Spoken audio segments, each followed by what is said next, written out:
This video is inspired by a Reddit post I read one morning by the creator My Wild Backyard. I'll leave a link to both his Reddit post and channel in the description below.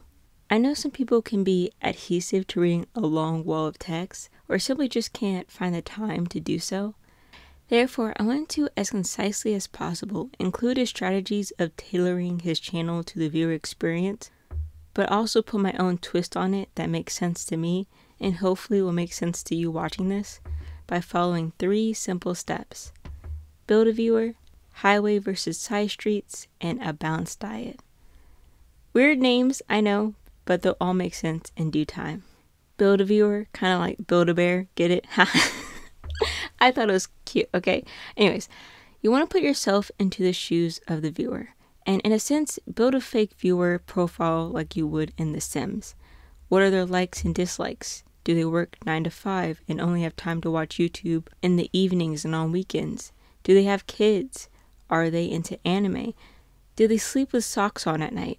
All very important questions to get to know your ideal viewer better. Often, a good place to start is looking at your own search history.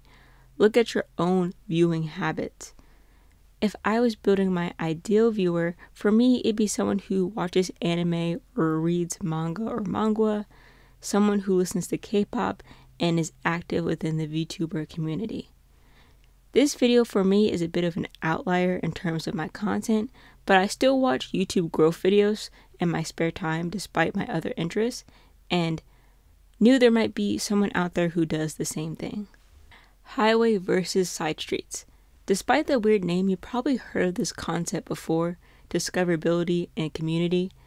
Highways get a lot more traffic than side streets, and people are often more familiar with side streets and go on them because there will be less traffic. So you want to think of the highways as discoverable content and side streets as videos tailored towards returning viewers to your channel. For example, if I was a news or commentary channel, I might want to cover established titles because that's been a hot topic recently. And say I do that video and it blows up.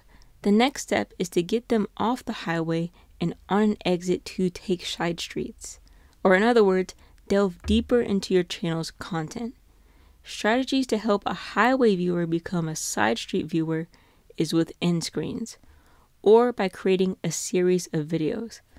Going back to our hypothetical established titles video, you can make a follow-up if there was any updates to the situation, or maybe you find another sponsorship doing similar things to established titles, so you decide to highlight them in your next video. It's up to you the amount of videos you want to create that cater towards discoverability versus community.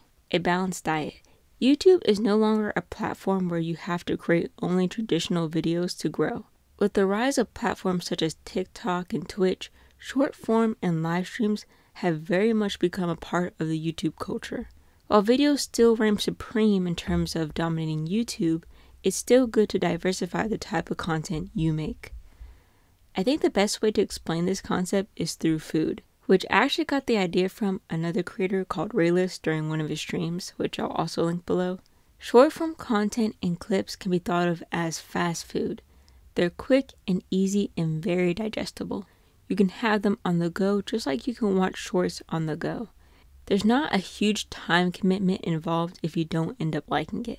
Videos and VODs are home-cooked meals, but meals can still very much differ in quality.